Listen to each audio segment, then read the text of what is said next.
इस बार भी वही क्रम चला।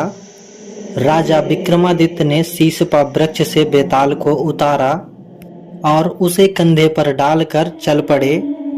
रास्ते में फिर से बेताल ने मौन भंग किया और बोला, हे राजन, तुम मेरे प्रिय बन गए हो, इसीलिए सुनो, मैं तुम्हारी प्रसन्नता के लिए यह रोचक कथा सुनाता हूँ। तो नमस्कार दोस्तों, आप सभी का स्वागत है मेरे YouTube channel AN life changing stories पर। तो चलिए मैं आप सभी को एक रोमांचक सफर पर लेकर चलता हूँ, जहाँ कहानियों के जादुई संसार के दरवाजे खुलते हैं। तो दोस्तों, मैं अनिरुद्ध आज एक ऐसी स्टोरी आप सभी के सामने एक्सप्लेन करने जा रहा हूँ जो सदियों से लोगों को सोचने और सीखने पर मजबूर करती आ रही है। यह कहानी है राजा विक्रम और बेताल की, जिसमें रोमांच, बुद्धिमानी और जीवन के गहरे सबक छिपे हुए हैं। तो चलिए दोस्तों, अपनी कल्पना की दुनिया में प्रवेश करते हैं और सुनते हैं इस अद्भुत कथा को।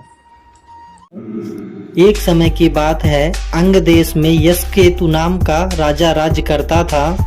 वह राजा पराक्रमी था। अपने बाहुबल से वह बहुत सारे राजाओं पर विजय प्राप्त कर चुका था। उस राजा का एक मंत्री था जो देवताओं के गुरु बृहस्पति के समान बुद्धिमान था। राजा के मंत्री का नाम दीर्घदर्शी था। उस मंत्री के हाथों पर राजा ने अपना राज्य सौंप कर वह राजा केवल सुख भोगों में ही आसक्त रहने लगा। वह अधिकांश अंतःपुर में ही रहता, कभी राजसभा में नहीं आता था। स्त्रियों के बीच रंगीले गीत सुनता, हितैषियों की बात नहीं सुनता था। निश्चिंत होकर वह रनिवास में ही रमा रहता था और महामंत्री दीर्घदर्शी उसके राज्य का चिंता भार वहन करता हुआ दिन रात एक कर रहा था। फिर भी लोग इस तरह का अपवाद फैलाने लगे कि यशकेतु तो केवल नाम मात्र का ही राजा रह गया है। मंत्री उसे वैष्णों में डालकर स्वयं ही राजश्री का भोग कर रहा है। लोगों के ऐसे विचार जानकर एक दिन मंत्री ने अपने पत्नी से कहा, प्रिय, यद्यपि राजा सुख भोग में लिप्त है और मैं उनका कार्यभार वहन कर रहा हूँ, फिर भी लोग ऐसा अपवाद फैला रहे हैं कि मैं उसका राज्य हड़प रहा हूँ। लोगों का अपवाद झूठा भी हो सकता है, लेकिन फिर भी वह बड़ा ही हानिकारक होता है। जन अपवाद के कारण ही भगवान राम द्वारा सीता को त्यागना पड़ा था। अतः तुम मुझे सलाह दो कि ऐसे अवस्था में मुझे क्या करना चाहिए। तब मंत्री की पत्नी ने कहा, स्वामी, आपको किसी प्रकार राजा से आज्ञा ले करके तीर्थ यात्रा के बहाने कुछ समय के लिए विदेश चले जाना चाहिए। इस प्रकार आपके यहाँ ना रहने पर जो लोक अपवाद फैल रहा है वह भी मिट जाएगा और आपके ना रहने पर राजा भी स्वयं अपना राज कार्य खुद देखने लगेंगे। उसके बाद धीरे धीरे उनके व्यसन भी दूर हो जाएंगे। फिर जब आप लौट कर आएंगे और मंत्री का पद संभालेंगे, तब आपको कोई भी दोष नहीं देगा। पत्नी के ऐसा कहने पर मंत्री बोला, तुमने ठीक कहा प्रिय, मैं बिल्कुल ऐसा ही करूँगा। तब वह राजा के पास गया और बातों ही बातों में उसने राजा से कहा, राजन, आप मुझे कुछ दिनों के लिए छुट्टी दे दें जिससे मैं तीर्थ यात्रा पर जा सकूं, क्योंकि धर्म में मेरी बहुत आस्था है। मंत्री की यह बात सुनकर राजा ने कहा, ऐसा मत करो मंत्रीवर, मैं तीर्थ यात्रा के बिना भी घर में रहते हुए दान आदि करके तुम पुण्य फल प्राप्त कर सकते हो। तब मंत्री ने बोला, दान आदि के द्वारा तो अर्थ शुद्धि ही प्राप्त की जा सकती है राजन, किंतु तीर्थों में अनेश्वर शुद्धि प्राप्त होती है।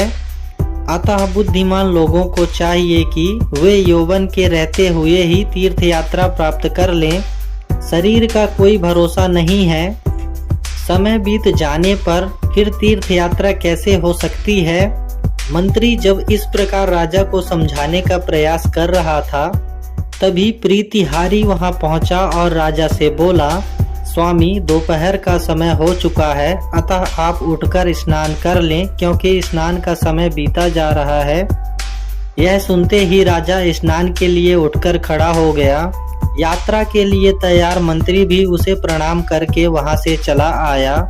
मंत्री ने घर आकर जैसे तैसे अपनी पत्नी को मनाया, क्योंकि वह स्वयं भी उसके साथ चलने का आग्रह कर रही थी।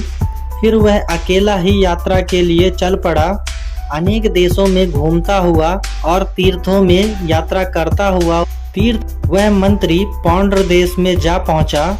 उस देश के एक नगर में समुद्र किनारे एक शिव मंदिर था। दीर्घदर्शी उस मंदिर में पहुंचा और वहां आंगन पर बैठकर अपने यात्रा की थकान दूर करने लगा। वहां देवताओं के पूजन के लिए आए हुए एक निधि दत्त नामक एक वाणिज्य ने दीर्घदर्शी को देखा, जो दूर से आने के कारण धूल से भरा हुआ था और कड़ी धूप के कारण कुमला गया था। मंत्री को ऐसी अवस्था में यज्ञोपवीत पहने एक उत्तम लक्षणों वाला देखकर वाणिज्य ने उसे कोई श्रेष्ठ ब्राह्मण समझा और आदर पूर्वक उसे अपने घर ले गया। घर ले जाकर उस वाणिज्य ने मंत्री को स्नान करवाया। उत्तम भोजन आदि के सत्कार करने के बाद जब वह विश्राम कर चुका तो उसने पूछा, श्रीमंत, आप कौन हैं, कहाँ के रहने वाले हैं और कहाँ जा रहे हैं? तब दीर्घदर्शी ने उससे गंभीरता पूर्वक कहा, मैं एक ब्राह्मण हूँ और तीर्थ यात्रा करता हुआ यहाँ आया हूँ। तब व्यापारी निधि दत्त ने दीर्घदर्शी से कहा, हे ब्राह्मण श्रेष्ठ, मैं व्यापार करने के लिए स्वर्ण द्वीप जाने वाला हूँ, इसीलिए तुम मेरे घर में तब तक ठहरो जब तक कि मैं लौट कर नहीं आ जाता। तुम तीर्थ यात्रा से थके हुए हो, यहाँ रहकर तुम विश्राम भी कर लोगे। और यह सुनकर दीर्घदर्शी ने कहा, फिर मैं यहाँ ही क्यों रहूं श्रीमंत, मैं तो सुखपूर्वक आपके साथ ही चलूंगा। इस पर उस सज्जन वाणिज्य ने कहा, ठीक है, यदि आपकी ऐसी ही इच्छा है तो आप ऐसा ही करो। बहुत समय बाद दीर्घदर्शी को आराम से सोने के लिए नर्म बिस्तर मिला था, इसलिए वह बिस्तर पर पड़ते ही चैन की नींद सो गया। अगले दिन वह उस व्यापारी के साथ समुद्र तट पर गया और व्यापारी के सामग्री से लदे हुए जहाज पर बैठ गया। अनेक द्वीपों की यात्रा करता हुआ आश्चर्यजनक एवं भयानक समुद्र को देखता हुआ वह स्वर्ण द्वीप जा पहुंचा। कहाँ तो मंत्री का पद और कहाँ समुद्र को लांघना। किसी ने सच ही तो कहा है, यह अपयश से डरने वाले क्या सज्जन नहीं रहते। दीर्घदर्शी ने उस वाणिज्य निधि दत्त के साथ खरीद बिक्री करते हुए कुछ समय तक उस द्वीप में निवास किया। उस व्यापारी के साथ जब वह जहाज पर बैठा वापस लौट रहा था, तब उसने समुद्र की लहर के पीछे उठते हुए कल्प वृक्ष को देखा। उस वृक्ष की शाखाएं बहुत ही सुंदर लग रही थी, उसकी डालियां स्वर्ण जैसे चमक रही थी। वह सुंदर मणियों वाले फलों एवं पुष्पों से सुशोभित था। उस वृक्ष की डाल पर उत्तम रत्नों से युक्त एक पर एक पड़ा हुआ था, जिस पर लेटी हुई एक अद्भुत आकार वाली कन्या को उन्होंने देखा। वह अभी उस कन्या के बारे में सोच ही रहा था कि कन्या बीड़ा उठाकर एक गीत गाने लगी, जिसके बोलों का भावार्थ कुछ इस प्रकार था, मनुष्य कर्म का जो बीज पहले बोता है वह निश्चित ही उसका फल भोगता है। पहले किए हुए कर्मों के फल को विधाता भी नहीं टाल सकता। वह अलौकिक कन्या कुछ देर इस प्रकार गाकर उस कल्प वृक्ष जिस पर वह बैठी थी उस वृक्ष सहित समुद्र में ही गायब हो गई। दीर्घदर्शी ने सोचा, यहाँ आज मैंने यह कैसा अद्भुत और अपूर्व दृश्य देखा है। कहाँ यह समुद्र और कहाँ दिख कर विलीन हो जाने वाली गाती हुई अलौकिक स्त्री एवं वृक्ष। ऐसे अनेक आश्चर्यों की खान यह समुद्र सचमुच वंदनीय है। लक्ष्मी, चंद्रमा, परिजात आदि भी तो इसी से निकले थे। ऐसा सोचकर दीर्घदर्शी अचरज में पड़ गया। यह देखकर नाविकों ने कहा, श्रीमंत, शायद आप उस कन्या को देखकर आश्चर्यचकित हो रहे हैं। यह उत्तम कन्या तो इस प्रकार वहां अक्सर दिखाई पड़ती है। वह दिखाई देती है पर फिर समुद्र में ही विलीन हो जाती है। क्योंकि आपने इसे पहली बार देखा है, इसीलिए ऐसा आश्चर्य व्यक्त कर रहे हैं। दीर्घदर्शी ने कहा, हाँ शायद ऐसी ही बात है। दीर्घदर्शी बोला और उसी दिशा में देखता हुआ खामोश हो गया। काफी देर तक चलने के बाद अंततः जहाज ने लंगर डाला। दीर्घदर्शी उस व्यापारी निधि दत्त के साथ समुद्र के पार पहुंचा। किनारे पहुंचकर व्यापारी निधि दत्त ने जहाज से सारा माल उतरवाया। दीर्घदर्शी भी निधि दत्त के साथ उसके घर पहुंचा, जहां हंसी खुशी छाई हुई थी। थोड़े दिन निधि दत्त के यहाँ ठहर कर दीर्घदर्शी ने उससे कहा, मैंने तुम्हारे यहाँ सुखपूर्वक बहुत दिन तक विश्राम किया है। अब मैं अपने देश जाना चाहता हूँ, तुम्हारा कल्याण हो। निधि दत्त उसे जाने नहीं देना चाहता था, किंतु दीर्घदर्शी का आग्रह उसे स्वीकार करना पड़ा। दीर्घदर्शी उसे समझा बुझाकर वहां से चल पड़ा। केवल अपने ही बलबूते पर वह लंबी राह तय करके अपने अंग देश के निकट जा पहुंचा। नगर के बाहर आए दीर्घदर्शी को उन गुप्तचरों ने देखा, जिन्हें राजा यशकेतु ने उसकी खोज खबर लेने के लिए पहले से ही नियुक्त कर रखा था। गुप्तचरों ने जाकर राजा को खबर पहुंचाई। मंत्री के बिछुड़ने से राजा दुखी था, वह स्वयं ही उसकी अगवानी हेतु नगर के बाहर पहुंचा और उसके गले लगकर उसका अभिनंदन किया। दीर्घदर्शी को महल में लाकर राजा ने उसकी यात्रा का वृत्तांत पूछा तो दीर्घदर्शी ने स्वर्णद्वीप तक के मार्ग का सारा वृत्तांत उसे कह सुनाया। इतने में उतराती हुई उस अलौकिक कन्या का वृत्तांत भी उसने राजा को सुनाया, जो अद्वितीय सुंदरी और जिसे कल्प वृक्ष पर बैठकर उसे गीत सुनाया था, जो अद्वितीय सुंदरी थी जिसे कल्प वृक्ष पर बैठकर उसने गाते हुए देखा था। उस कन्या की रूप राशि का वृत्तांत सुनकर राजा इस प्रकार कामवश हो गया कि उसके बिना अब उसे अपना जीवन निष्फल जान पड़ने लगा। उसने मंत्री को एकांत में ले जाकर कहा, मैंने उस कन्या को देखे बिना मैं जीवित नहीं रह सकूंगा, अतः मैं तुम्हारे बताए हुए मार्ग से उसके पास जाता हूँ। तुम ना तो इस काम से मुझे रोको और ना ही मेरे साथ चलो। मैं छिपकर अकेला ही वहां जाऊंगा। तुम मेरे राज्य की रक्षा करना, मेरी बात तुम टालना नहीं, अन्यथा तुम्हें मेरे प्राणों से हाथ धोना पड़ेगा। राजा ने अपनी बात के विरोध पर मंत्री को कुछ कहने ही नहीं दिया और बहुत दिनों से उत्सुक उसके परिजनों के पास भेज दिया। वहां बहुत हंसी खुशी भरे हुए वातावरण के होते हुए भी दीर्घदर्शी उदास ही रहा, क्योंकि स्वामी यदि असाध्य कार्य को तत्पर हो तो मंत्री कैसे खुश रह सकता है। अगले ही दिन राजा दीर्घदर्शी को अपना राज्यभार सौंपकर रात को तपस्वी का वेश धारण करके नगर के बाहर निकला। मार्ग में मिले राजा ने कुशदत्त नाम मुनि को प्रणाम किया। मुनि ने तपस्वी वेशधारी राजा से कहा, तुम निश्चिंत होकर आगे बढ़ो। लक्ष्मी दत्त नामक वाणिज्य के साथ जहाज में समुद्र में जाकर तुम उस इच्छित कन्या से मिल पाओगे। मुनि की बात सुनकर राजा बहुत प्रसन्न हुआ। वह मुनि को प्रणाम करके आगे बढ़ा। अनेक देशों, नदियों और पहाड़ों को पार कर वह समुद्र तट पर जा पहुंचा। वहां मुनि के कथन अनुसार उसकी भेंट लक्ष्मी दत्त नामक एक व्यापारी से हुई, जो स्वर्णद्वीप जाने की इच्छा रखता था। राजा के पैसों के चक्र का चिन्ह तथा रजोचित मुख मुद्रा आदि देखकर उस व्यापारी ने राजा को प्रणाम किया। राजा उसी के साथ बैठकर उसके जहाज पर समुद्र पर गया। जहाज जब बीच समुद्र में पहुंचा तब जल के भीतर से वही कल्प वृक्ष निकला, जिसके स्कंद पर वह उस कन्या को देखने लगा।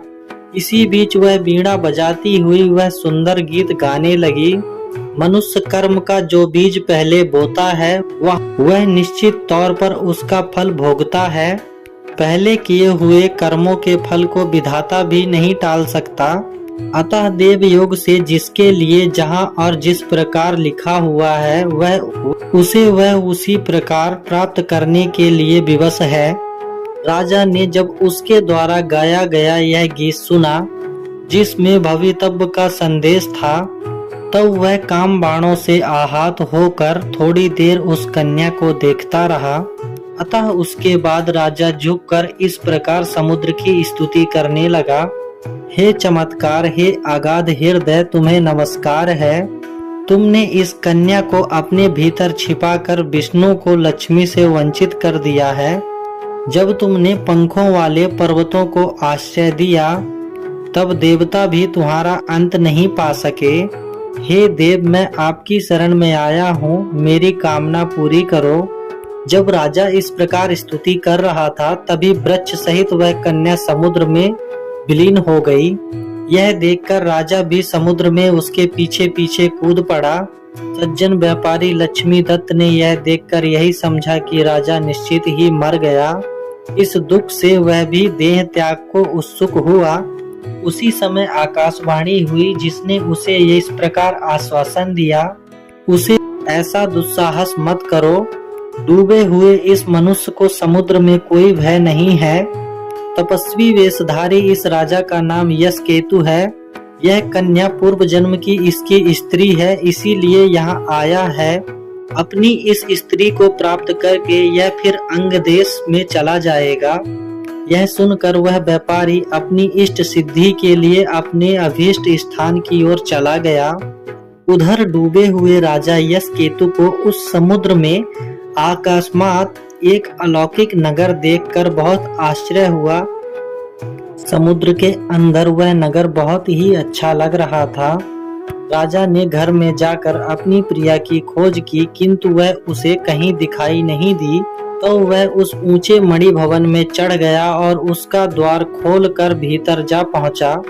भीतर उसने एक उत्तम रत्नों वाले परयक पर सिर से पांव तक चादर ओढ़े किसी को देख कहीं यही तो नहीं है, ऐसा सोचते हुए उसने जैसे ही उसके मुख से चादर हटाई, उसने अपनी मनचाही स्त्री को देखा।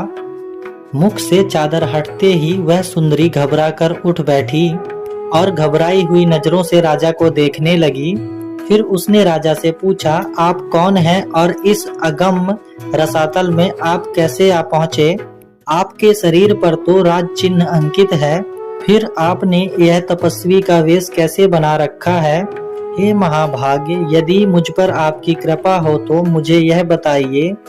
तब राजा ने परिचय दिया और अपने आने का उद्देश्य भी बता दिया। और फिर राजा ने उस सुंदरी से उसका परिचय पूछा। तब उस स्त्री ने अपना परिचय देते हुए कहा, मैं विद्याधरों के राजा सौभाग्यशाली मृगांक सेन की कन्या मृगांकवती हूँ। मेरे पिता न जाने किस कारण मुझे इस नगर पर अकेली छोड़कर नगरवासियों सहित जाने कहाँ चले गए। यहाँ मैं अकेली रहती हूँ। मेरा मन न लगने के कारण मैं समुद्र के ऊपर जाकर कल्प वृक्ष पर बैठकर गीत गाया करती हूँ। उस सुंदरी की ऐसी बातें सुनकर राजा को उस मुनि की बातें याद आ गईं और उसने उस सुंदरी से ऐसी प्यार भरी बातें की, रिझाने वाली बातें की कि वह सुंदरी राजा से विवाह करने के लिए तैयार हो गई। किंतु साथ ही उसने एक शर्त भी लगा दी।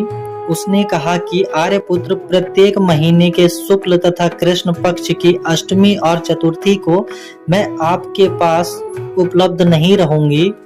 इन 4 दिनों में मैं जहाँ चाहूँ, जहाँ जाना चाहूँ, आप नहीं रोकेंगे, ना ही मुझसे कोई प्रश्न पूछेंगे। बोलो, आपको यह स्वीकार है? तब राजा ने कहा, हाँ प्रिय, मुझे स्वीकार है। राजा के ऐसा कहने पर अलौकिक कन्या ने उसी समय गंधर्व विधि से राजा से विवाह कर लिया। राजा उसके यहाँ रहते हुए एक दाम्पत्य जीवन का सुख प्राप्त करने लगा। जब कई दिन बीत गए तो एक दिन मृगांकवती ने उनसे कहा, आर्यपुत्र, मैंने जिसके बारे में आपसे कहा था वह कृष्ण पक्ष की चतुर्थी आज ही है। मैं काम से कहीं बाहर जा रही हूँ, आप मेरी यहीं प्रतीक्षा कीजिए। किंतु स्वामी, यहाँ रहते हुए आप उस स्फटिक के भवन में मत जाना, क्योंकि वहाँ की वादी में गिरते ही आप भूलोक में पहुँच जाएंगे। इस प्रकार वह राजा को समझा बुझाकर नगर से बाहर चली गई। राजा के मन में कौतूहल हुआ, इसीलिए हाथ में तलवार लेकर राजा भी उसके पीछे छिपकर चला गया। वहाँ राजा ने आते हुए एक राक्षस को देखा। वह अंधकार की तरह काला दिख रहा था और उसका मुख गौहर की तरह खुला हुआ था और उस राक्षस ने मृगांकवती को झटक कर निगल लिया। कर वह राजा बहुत ही क्रोध में आ गया और अपनी तलवार को झटके से निकाल करके उस राक्षस के गर्दन को काट दिया। राक्षस के धड़ से निकलते हुए रक्त की धारा को देखकर उसकी क्रोध अग्नि तो बुझ गई, किंतु पत्नी के वियोग की अग्नि ना बुझ सकी। राजा उसके मोह के अंधकार में अंधा सा हो गया। भी जैसे दिशाओं को प्रकाशित करता हुआ निर्मल चंद्रमा प्रकट होता है, तभी उस राक्षस के शरीर को फाड़कर मृगांकवती जैसी थी वैसी ही जीवित निकल आई। राजा ने आश्चर्य से देखा कि उसकी प्रिया संकट को काट कर निकल आई है।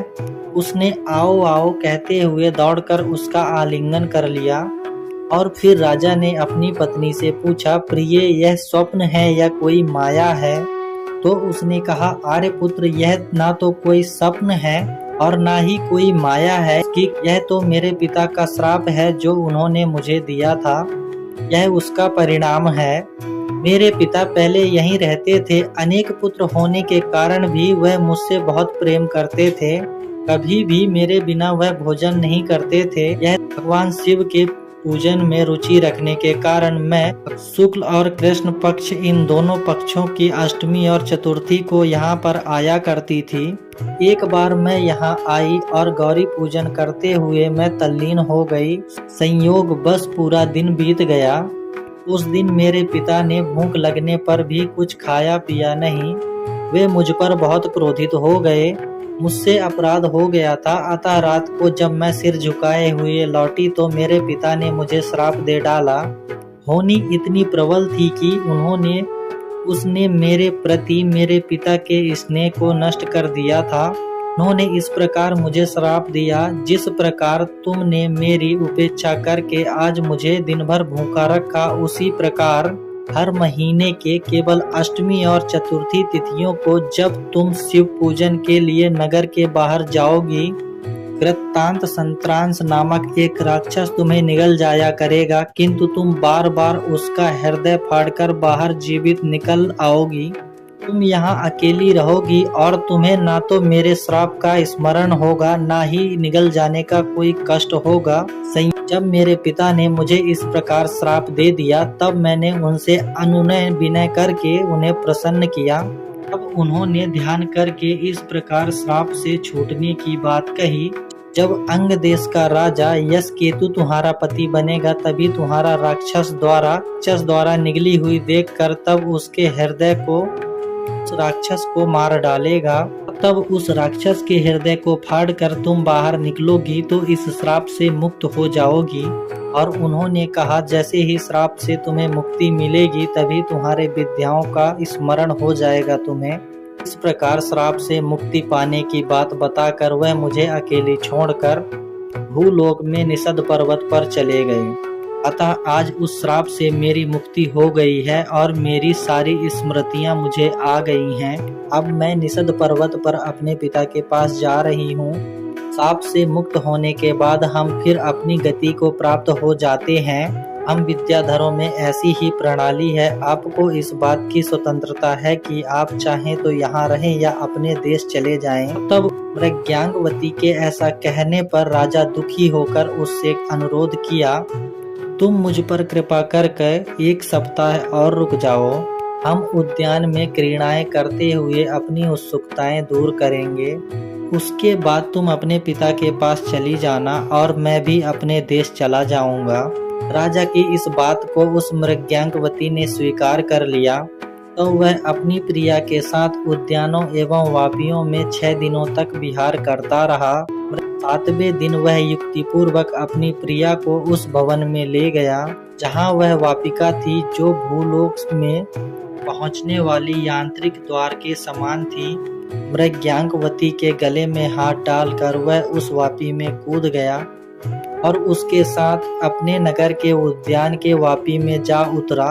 वहां अपने राजा के साथ उस प्रिया को आए हुए वहां के मालियों ने देखा और प्रसन्न होते हुए इस बात की सूचना दीर्घदर्शी मंत्री को दी। अपनी इच्छित स्त्री को साथ लेकर आए राजा के निकट जाकर मंत्री उनके पैरों में गिर गया और नगरवासियों के साथ वह उन्हें आदरपूर्वक राजमहल में ले गया। मंत्री ने अपने मन में सोचा, राजा ने इस अलौकिक स्त्री को कैसे प्राप्त किया, जिसे मैंने क्षण मात्र के लिए आकाश में चमकने वाली बिजली के समान देखा था। सच बात है, विधाता जिसके ललाट पर जो कुछ भी लिख देता है, भले ही वह क्यों न असंभव होने के कारण भी उसको अवश्य प्राप्त हो जाता है। मंत्री जब ऐसा सोच रहा था, तब दूसरे नागरिक भी राजा के वापस आने पर प्रसन्न हो रहे थे और उस अलौकिक स्त्री की प्राप्ति के कारण आश्चर्य कर रहे थे। सप्ताह भर का समय कैसे आमोद प्रमोद से बीत गया, राजा और मृग्यांकवती को पता ही नहीं चला। 7 दिन बाद एकाएक मृग्यांकवती को अपने पिता के पास जाने की याद आ गई और उसने विद्याधरों की गति प्राप्त करने की इच्छा की, किंतु अब उसे आकाश में उड़ने की विद्या स्मरण नहीं आई। यह जानकर उसे बहुत दुख हुआ, वह उदास रहने लगी। राजा ने जब उससे उदास रहने का कारण पूछा तो उसने बताया, जिस आर्यपुत्र, श्राप से मुक्त होने पर भी मैं इतने दिनों तक तुम्हारी प्रीति के कारण मैं यहाँ रह गई हूँ, इससे अपनी विद्या को भूल गई हूँ, मेरी अलौकिक गति भी नष्ट हो गई है। यह सुनकर राजा यशकेतु बहुत प्रसन्न हुआ। अपनी विद्याधरी पत्नी के हमेशा उसके साथ रहने की कल्पना से उसके मन में आनंद के लड्डू फूटने लगे। अपनी प्रिया को मैं इतने कष्ट उठाकर यहाँ लाया हूँ, अब वह हमेशा यहीं रहेगी, क्योंकि अपनी मायावी शक्तियाँ अब वह भूल चुकी है, राजा ने दीर्घदर्शी को बताया। यह सुनकर दीर्घदर्शी अपने घर गया और उसी रात सोते समय हृदय फट जाने के कारण उसकी मृत्यु हो गई। दीर्घदर्शी की मौत से राजा को बहुत शोक हुआ, किंतु समय बहुत बलवान होता है, वह भारी से भारी शोक को धीरे धीरे समाप्त कर देता है। उसके राजा भी दीर्घदर्शी की मृत्यु के गम को भुलाता गया और मृग्यांकवती के साथ रहकर बहुत दिनों तक राजकाज चलाता रहा। यह कथा सुनाकर विक्रम के कंधे पर बैठे बेताल ने पूछा। बेताल ने राजा विक्रमादित्य से पूछा, राजन, अब तुम मुझे यह बताओ कि राजा यशकेतु वैसा अद्भुत समाचार सुनाने के बाद महामंत्री दीर्घदर्शी का हृदय क्यों विदीर्ण हो गया? क्या उसका हृदय उस शोक से फट गया कि उसे यह अलौकिक स्त्री नहीं मिल सकी, अथवा राज्य की इच्छा रखता था, या राजा के वापस लौट आने में उसे जो दुख हुआ उसके कारण? राजन, यह जानते हुए भी यदि तुम मुझे नहीं बताओगे तो तुम्हारा धर्म नष्ट हो जाएगा और शीघ्र ही तुम्हारा सिर खंड खंड हो जाएगा। यह सुनकर राजा विक्रमादित्य ने बेताल को कहा, हे महाभाग, उत्तम चरित्र वाले उस मंत्री श्रेष्ठ के लिए इन दोनों में से कोई भी बात उचित नहीं जान पड़ती। इसके विपरीत उसने यह सोचा होगा कि जिस राजा ने केवल साधारण स्त्री से लिप्त होकर राज्य की उपेक्षा की थी, अब अलौकिक स्त्री के प्रति अनुरक्त होने के कारण इसका क्या हाल होगा। फिर इसके लिए उसने जो इतना कष्ट उठाया, उससे लाभ के बदले हानि ही अधिक हो गई। ऐसा सोचने के कारण ही उस मंत्री का हृदय फट गया। राजा विक्रमादित्य के ऐसा कहने पर मायावी बेताल उनके कंधे से उतरकर और अपने पहले वाले स्थान पर चला गया। युवक लाने के लिए उसके पीछे पीछे दौड़ पड़े।